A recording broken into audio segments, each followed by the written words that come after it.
عمرك سمعتي قبل كده عن عنب بغزل البنات؟ طب عمرك سمعتي عن عنب بطعم الكريز؟ عمرك قبل كده سمعتي عن عنب بالاناناس؟ بما اني بفضل الله ملك الفاكهه فاكيد مش هسيب موسم العنب يعدي كده ويبقى كل الجديد اللي هقدمه لك عنب المانجا، عنب الياقوت. لا، الفيديو ده هيبقى فيه الانبهار منه وهتشوف فيه الجديد منه. هوريك انواع عنب اتحداك لو كنت مسكتها او دقتها قبل كده، واتحداك ان انت اصلا ممكن تكون ما سمعتش عنها. يلا بينا نبدا، يلا بينا. اجدد حاجه انت سمعتي عنها في العنب كانت ايه؟ المانجا. عنب المانجا اللي هو ده. جاهز بقى تسمع انت الجديد منه؟ عمرك سمعتي قبل كده عن عنب بغزل البنات؟ بغزل البنات؟ بغزل البنات، عنب بطعم غزل البنات. طب زرعوا غزل البنات ازاي؟ دي مش قصتنا. عندنا هنا في دول كده عنب بغزل البنات. طب عمرك سمعتي عن عنب بطعم الكريز؟ طب ما اجيب كريز. لا، انا اجيب عنب بطعم الكريز، طب ما كنت اجيب مانجا. ايوه صح. الفيديو ده كله انبهارات ومفاجآت. طب خدي الكبيره، عمرك قبل كده سمعتي عن عنب بالاناناس؟ بالاناناس؟ بالاناناس، بالجمبري والاستاكوزا والاناناس. لا شيء. اللي هتشوفه في الفيديو ده اتحداك لو كنت شفته قبل كده. نبدا بايه؟ بعنب العروسه. عنب العروسه. بص يا سيدي، ده عنب الياقوت او صوابع العروسه او نجوم السماء.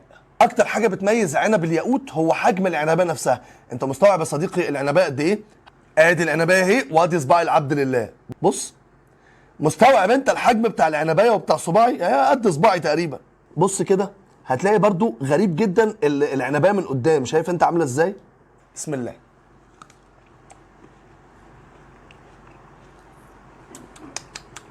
حلو. لا حلو. هو انا قلت لك تقولي الصراحه هتعوجي لي في بقك؟ حلو. انا بحب فكره البالانسنج في الطعم، يعني يبقى الطعم مسكر بس في سنه مزازه، فالموضوع هنا في لمحه مزازه بس في كمان كميه سكر عاليه قوي. لا عاجبني. خلصنا عنب الياقوت، ندخل على ايه؟ غزل البنات ده عنب غزل البنات. طيب هنبدا بقى ندوق العنب المصري، ما خلاص ما انا عديتها لها مره مش كل مره. بص يا سيدي، ده عنب احمر مصري عادي جدا ما فيهوش اي مشكله، بس عشان خاطر ايه؟ المقارنه تكتمل، ايدك لا توحشك. هدوق، وده انتاج مصري ولم الدور، مش عايزين مشاكل. بسم الله الرحمن الرحيم. حلو ازاي؟ والله حلو، والله حلو. مسيلمه، عارفه؟ طعمه عنب ما فيهوش اي مشاكل. ريح انت يابا. ندخل في ايه بعد كده؟ في غزل البنات. ندخل في غزل البنات. طيب تعالى بقى نجرب نوع من اغرب انواع العنب اللي عدى عليا في حياتي. تعالى اتفرج معايا على واحد من مفاجآت النهارده، عنب بطعم الكريز. يا بنت الحلال اصبري. طيب شايف شكله عامل ازاي؟ بسم الله الرحمن الرحيم.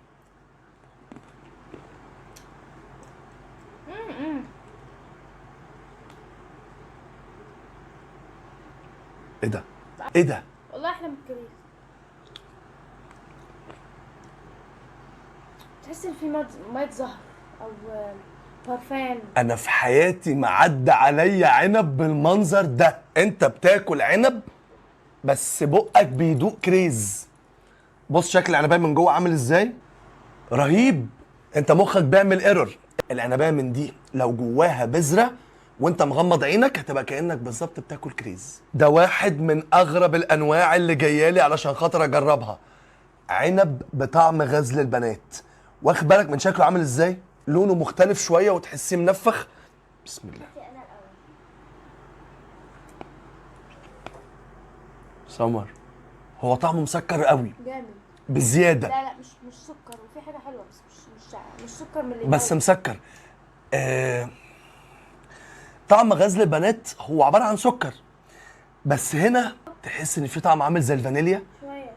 في الاخر يعني، في الافتر تيست كده في طعم زي الفانيليا. انا في حياتي لتاني مره ما دقتش عنب بالمنظر ده. مسكر جدا بس مش السكر اللي يجزعك، مسكر يخليك تاكل منه تاني.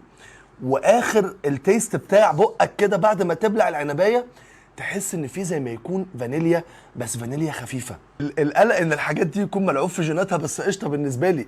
انا باكل عنب بطعم غزل البنات، فانا كده في حته تانيه خالص. بص علشان خاطر المجهود اللي اتعمل في الفيديو ده، فانا اسمح لي ان كل شويه افكرك ان بفضل الله حبيبك الفيجو ملك الفاكهه، وبفضل الله التشكيله اللي قدامنا دي مستحيل تكون شفتها في فيديو تاني قبل كده. اتحداك. ندخل في انهي نوع تاني؟ الاناناس. ها سم. ماشي الاناناس. خلاص تعالى بقى ناخد العنب البناتي. صغير. ركز معايا كده. العنب البنات عشان تاكله محتاج ايه؟ تاخد حبه كده في ايدك. بسم الله.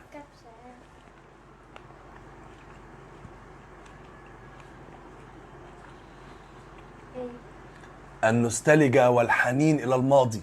نفس الميزه اللي كانت موجوده في العنب البناتي من وانا صغير لغايه دلوقتي لسه موجوده، وهي ان السكر اللي فيه بيشرق. تاكل كام حبايه عنب تلاقي نفسك شرقت زي ما انا شرقان دلوقتي كده بالظبط. مسكر جدا بس ما خرجتش بره المألوف، عنب مسكر بس. هندخل ايه الصنف اللي بعده؟ الاناناس. انتوا الاثنين عايزين الاناناس؟ رايه وسكينه. بص يا سيدي، بما ان هم قالوا الاناناس فاحنا هنجيب المانجا.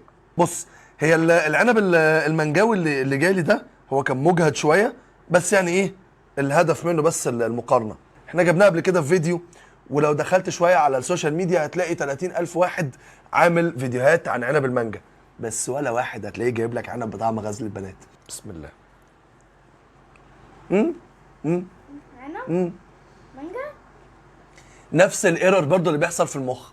انت برضو بتاكلي عنب بس هو طعمه مانجا، ملمس العنب لكن طعم المانجا مانجا بس. انا هاخد عنب الاناناس علشان نختم يبقى ختامه مسك بالعنب الابيض المصري. عايزكم بقى تركزوا معايا وانتوا كمان ركزوا علشان تشوفوا شكل العنب اللي بالاناناس. بص كده وركز معايا في شكله عامل ازاي. هو عنقود عنب عادي جدا بس شكله مترتب قوي وشكله ابن ناس قوي. بسم الله. حلو؟ دوقي كده. هو العنبايه بتقرمش قوي، بس لو قلنا هو في طعم اناناس ولا لا، ممكن تقول ان في 10-15% طعم اناناس، اللي هو بقك ومخك يفضلوا يدوروا على طعم الاناناس لغايه ما يلاقوه. انا باكل عنبايه مسكره بتقرمش قوي، قرمشه اكتر من بتاعه العنب الكريمسون، لكن ما فيهوش طعم اناناس اقدر المحه من اول قطمه. ما اقدرش اقول ان هو عنب بالاناناس. ناخد بقى ايه العنب المصري.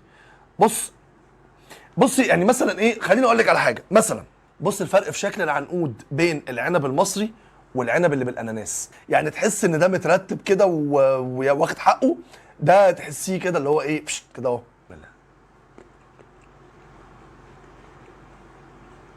حلو مش وحش، حلو، مفيش اي جديد في الموضوع. تعال اما اخدك في رحله سريعه جدا لفوائد العنب. اول واهم فوائد العنب هو ورق العنب، ده تعمل منه حله محشي تخلي دماغك تطلع في السحاب. العنب بشكل عام على اختلاف انواعه من الفواكه اللي بتساعد في تقليل نسبه الكوليسترول في الدم. العنب صديق القلب، مقوي لصحه القلب والشرايين. العنب مضاد لفقر الدم لان فيه نسبه حديد عاليه جدا. طبعا معروفه من واحنا صغيرين، عندك امساك كل عنب. العنب كمان بيساعد الجسم على التخلص من السموم المتراكمه فيه. في محتوى فيتامين سي عالي جدا وده بيخليه من الفواكه مضاده للسرطان. في كمان مغنيسيوم وبوتاسيوم بالاضافه انه معزز قوي جدا للجهاز المناعي. انت عارف ان العنب من الفواكه المقاومه للشيخوخه، ولو داومت عليها بتساعد خلايا الجسم ان هي تفضل شباب. ونيجي لقطه السعر اللي انا عارف انك قاعد مستناها من اول الفيديو، بس الفيديو ده ما فيهوش اسعار. ليه؟ اهم واغرب انواع موجوده في الانواع دي كلها جايه لي هديه، ما دفعتش فيها ولا مليم. والحمد لله والفضل لله ان انا قدرت ان انا اجمع الانواع دي، وقدرت ان اطلع لك بحاجه جديده بفضل الله. انا نفسي مبسوط جدا من الفيديو ده، يا رب يعجبك زي ما هو عاجبني. لو انت بقى عايز تروق على مزاجك وتجيب حاجه جديده، هتجيب العنب المانجاوي او عنب الياقوت. مش عايز تدفع مبلغ كبير وعايز تدفع مبلغ في الحنين منه، هتجيب العنب الاحمر المصري او العنب الابيض المصري او العنب البناتي.